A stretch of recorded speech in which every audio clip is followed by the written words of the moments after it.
राम राम जी। बैठक जमा लीजिए, क्योंकि आज की कहानी है दो बहनों की जिनके बीच शुरुआत तो काफी ज्यादा नफरत से हुई थी, लेकिन एंड तक आते आते वो दोनों एक दूसरे की सबसे बड़ी ताकत बन गई थी। बात हो रही है कलर्स टीवी के शो स्वरागिनी की। ये शो 2015 में आया था और आते ही इस शो ने ना धूम मचा दी थी टीवी पे। एंड मतलब जैसे कि इसको देखते ही ना व्यूअर्स ने डिसाइड कर लिया था कि आज बताओ आज कौन सा नया रिश्तेदार निकलेगा इसका।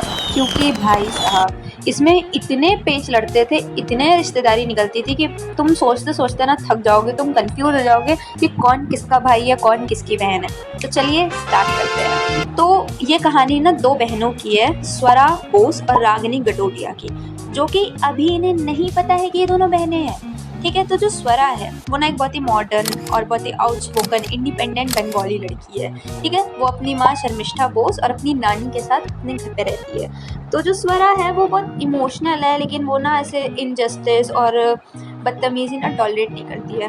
और वो वाला ना होता है कि एक मॉडर्न लड़की बट संस्कारों के साथ, वो वैसी टाइप की लड़की है। एंड ना वो हमें शो में गिटार बजाते हुए दिखी है, तो उसके लिए ना फैमिली बहुत ज़्यादा इम्पॉर्टेंट है।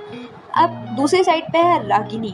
रागिनी इसकी बिल्कुल अपोजिट है। एक बहुत ही ट्रेडिशनल मारवाड़ी फैमिली में पली बड़ी है। वो बहुत ही सॉफ्ट स्पोकन और बहुत ज़्यादा फैमिली वैल्यूज़ को एकदम सीरियसली एकदम सर पे लेके घूमने वाली लड़की है।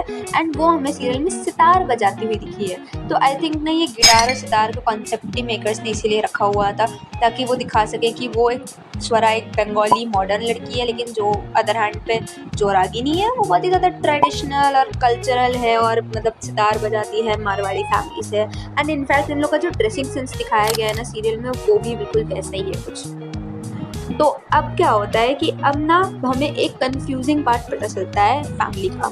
तो पहले उससे पहले ना मैं तुम्हें एक बात बताती हूँ। जो रागिनी की फैमिली है और जो स्वरा की फैमिली है, वो दोनों एक ही मोहल्ले में आमने सामने रहते हैं। ठीक है, इनके बीच में ना काफ़ी पुरानी दुश्मनी चलती है, कोई ढंग से एक दूसरे से बात नहीं करता, दुश्मनी चलती रहती है और मतलब सब एक दूसरे से मुंह बनाते रहते हैं टेढ़े मेढ़े।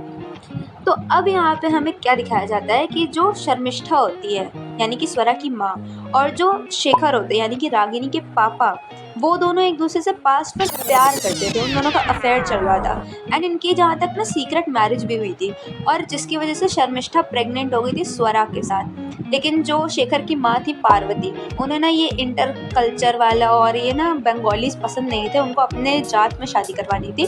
तो वो शेखर की शादी एक जानकी नाम की लड़की से करवाते हैं, जिनसे होती है रागिनी। तो अब तुम्हें पता चल गया ना कि कैसे ये दोनों बहनें थी। तो रागिनी और स्वरा दोनों हाफ सिस्टर्स यानी कि दोनों सौतेली बहनें हैं।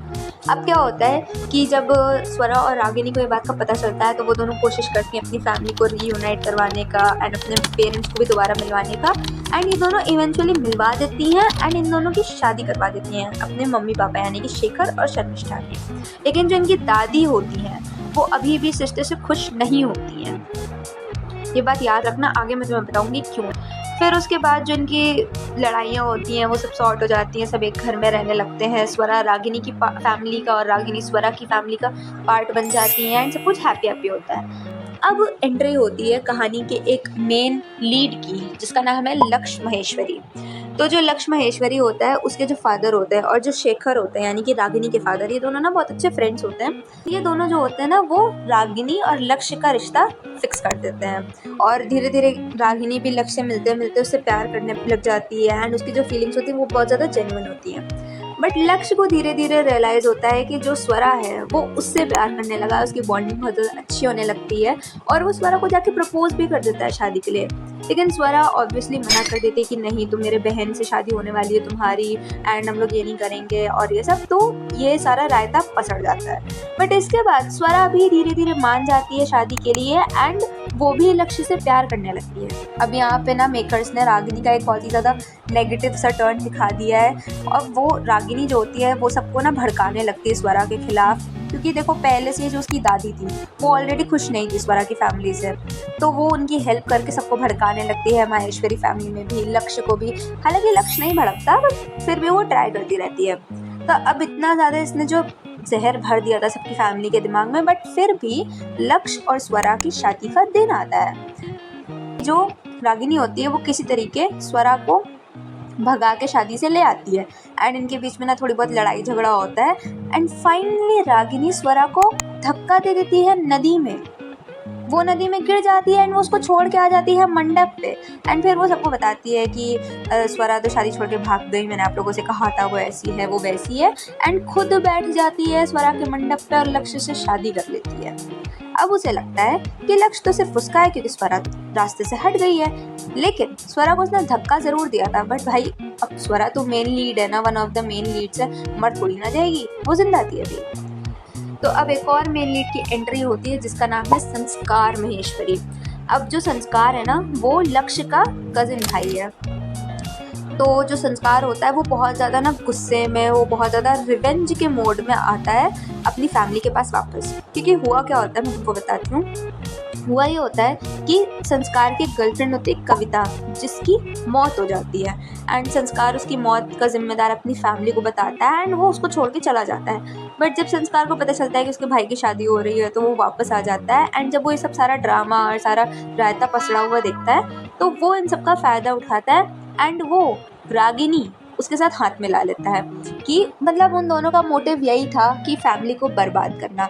बेसिकली रागिनी का मोटिव ये था कि वो स्वरा और लक्ष्य को दूर रखे एंड संस्कार भी उसके इस मोटिव में उसका साथ देने लगा, क्योंकि अगर स्वरा और लक्ष्य दूर रहेंगे तो ऑब्वियसली सब लोग सैड रहेंगे फैमिली में एंड उसका बदला भी कहीं ना कहीं पूरा होता रहेगा। तो यहाँ पे स्वरा भी वापस आ जाती है अपने घर एंड फिर वो देखती है कि संस्कार का ये रिवेंज वाला मोड है ना, इसका डार्क साइड देखती है। फिर धीरे धीरे वो संस्कार से मिलती है, उसे समझाती है कि नहीं ये जो वो भी कर रहा है वो बहुत गलत है, you know typical heroines type things. तो वो बताती है कि नहीं तुम बहुत गलत कर रहे हो, हमें अपनी फैमिली के साथ ऐसा नहीं करना चाहिए। क्योंकि मैंने तुम्हें बताया था कि स्वरा जो है वो बहुत ज़्यादा फैमिली ओरिएंटेड है, बहुत ज़्यादा फैमिली के बारे में सोचती रहती है, केयरिंग है एंड धीरे धीरे संस्कार को भी ये रियलाइज़ होने लगता है कि जो स्वरा है वो लड़की बुरी नहीं है, वो लड़की अच्छी है, ठीक है, एंड उसके इंटेंशंस बुरे नहीं थे। तो अब वो रागिनी के अगेंस्ट हो जाता है एंड स्वरा से मिल जाता है एंड उसका मेन मोटिव होता है कि वो स्वरा और लक्ष्य को वापस रीयूनाइट कर दे। एंड जो स्वरा होती है उसका मेन मोटिव होता है कि वो रागिनी के जो झूठ है और जो भी उसने उसके साथ किया वो सबको एक्सपोज कर दे। ये करने के लिए स्वरा और संस्कार एक अरेंजमेंट करते हैं फेक मैरिज का। वो दोनों एक नकली शादी करके घर के अंदर घुस जाते हैं, क्योंकि ऑब्वियसली स्वरा जब तक महेश्वरी मेंशन में घुसेगी नहीं तब तक वो रागिनी के झूठ को नहीं एक्सपोज कर सकती।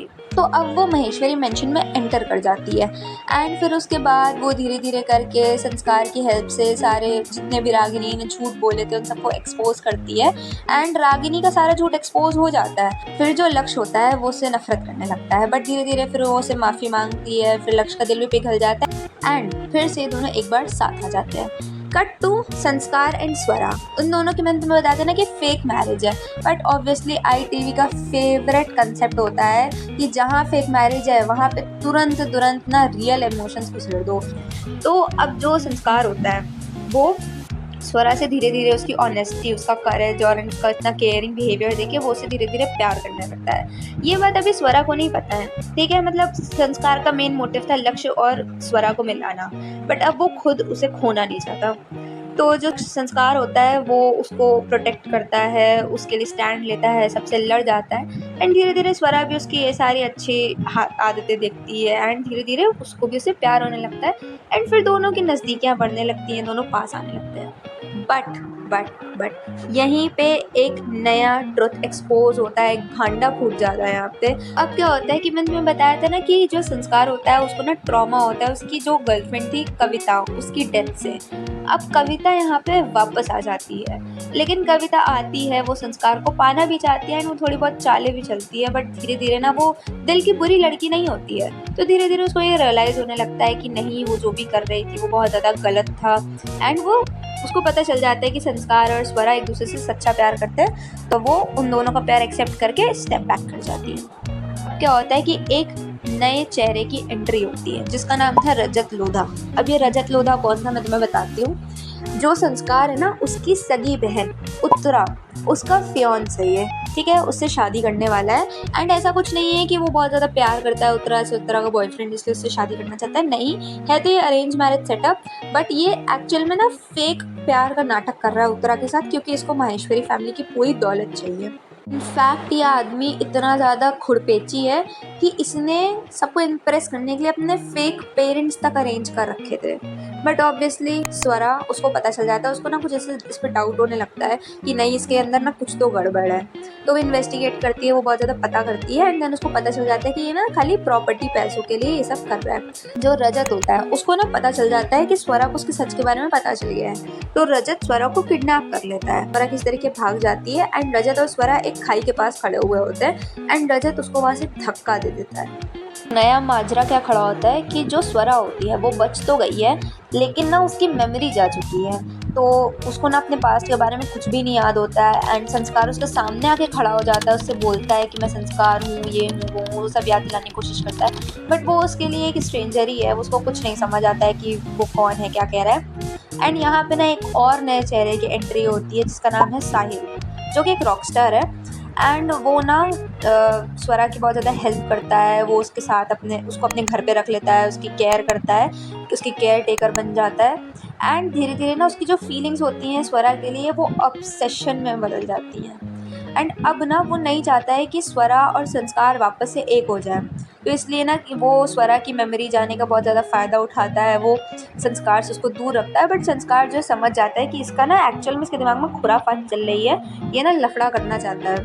ठीक है, तो वो धीरे धीरे उसको एक्सपोज कर देता है एंड उसको पुलिस के हवाले कर देता है। स्वरा वापस आ जाती है संस्कार की लाइफ में एंड वो धीरे धीरे उसको सब कुछ याद दिलाने की कोशिश करता है एंड इवेंचुअली उसको सब याद आ भी जाता है। अब हमें ऐसा लग रहा है कि ये जो कहानी है ना बहुत ज़्यादा अच्छे मोड़ पे आ गई है एंड ना अब ऐसा कुछ बदतमीज़ी नहीं करवाएगा डायरेक्टर यहाँ पे। लेकिन अब तुम सुनो असली खेल। अब क्या होता है कि मैंने तुम्हें बताया था ना कि शेखर और शर्मिष्ठा, स्वरा के पेरेंट्स, उनकी शादी हो गई थी। अब यहाँ पे एक नया मोड़ आता है कि जो शर्मिष्ठा होती है, शी इज़ प्रेग्नेंट।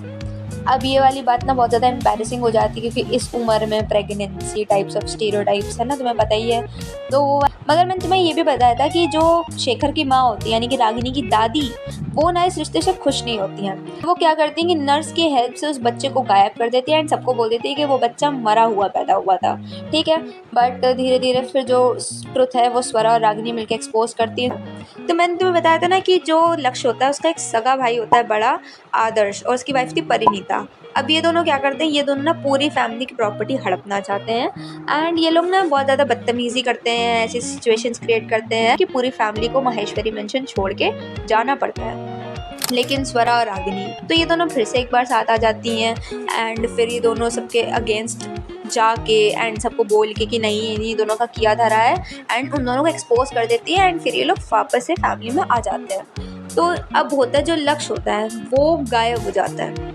लक्ष्य गायब हो जाता है एंड सबको लगता है कि लक्ष्य मर गया। अब क्या होता है, अब आता है हमारे सीरियल में पहला लीप। आई थिंक ये पहला और आखिरी लीप था जो होता है 6 महीने का। अब 6 महीने के लीप के बाद हमें पता चलता है कि लक्ष्य जिंदा है, लेकिन वो अपनी ओरिजिनल आइडेंटिटी को छुपा के एक फेक आइडेंटिटी के साथ रह रहा है जिसका नाम है अभिमन्यु खन्ना।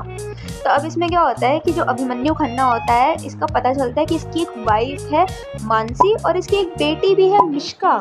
तो अभी क्या होता है कि जो संस्कार, स्वरा और रागिनी होते हैं ना, इन्हें पता चल जाता है कि जो लक्ष्य है वो इस आइडेंटिटी के साथ रह रहा है। तो अब जो संस्कार, स्वरा और रागिनी होते हैं ना, वो ना सच का पता करने निकल जाते हैं। तो उन्हें पता चलता है कि मानसी की शादी अभिमन्यु खन्ना से हुई होती है, लेकिन जो मानसी होती है उसका एक निखिल नाम के लड़के से अफेयर चल रहा होता है। तो वो दोनों ना प्लान करते हैं अभिमन्यु को मारने का एंड उसकी सारी प्रॉपर्टी हड़पने का। इनफैक्ट जो मिश्का होती है, जो कि हमें लगता है कि अभिमन्यु और मानसी की बेटी है, नहीं, असली खेल ये होता है कि जो मिश्का है वो मानसी और निखिल की बेटी होती है।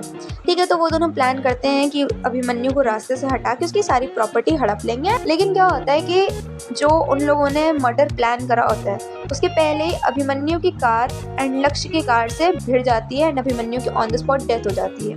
एंड जो लक्ष्य होता है वो इस मर्डर का जिम्मेदार खुद को बताता है बहुत ज़्यादा गिल्ट में, तो वो अपनी आइडेंटिटी चेंज करके इन दोनों के साथ रहने लगता है। अब जो मानसी होती है वो उस सिचुएशन का फ़ायदा उठाती है एंड वो आराम से जी रही होती है।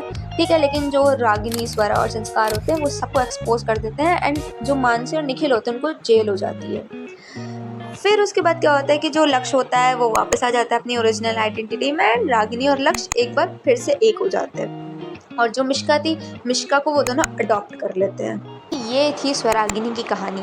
मतलब तुम देखो इस सीरियल में क्या नहीं है, लुक अलाइक है, लव ट्रायंगल है, इनफैक्ट लव स्क्वायर भी है, एंड साथ ही साथ कितने लफड़े कितने माजरे हैं इसमें। प्रॉपर्टी वॉर्स हो रही हैं, कोई किसी को मार रहा है, कोई एक मर गया है वो वापस आ रहा है। तो या ऑब्वियसली अगर तुम्हें लग रहा है ना ऐसा कि जो बहुत ज़्यादा ट्विस्ट एंड टर्न्स के बाद ये शो ख़त्म हुआ है, तो भाई ITV के राइटर्स को ना बिल्कुल अंडर एस्टिमेट मत करो, सबसे बड़ी गलती है ये। तो या राम राम जी, आज की बैठक यहीं ख़त्म। अगली बैठक में फिर मिलेंगे एक और पुरानी कहानी के साथ।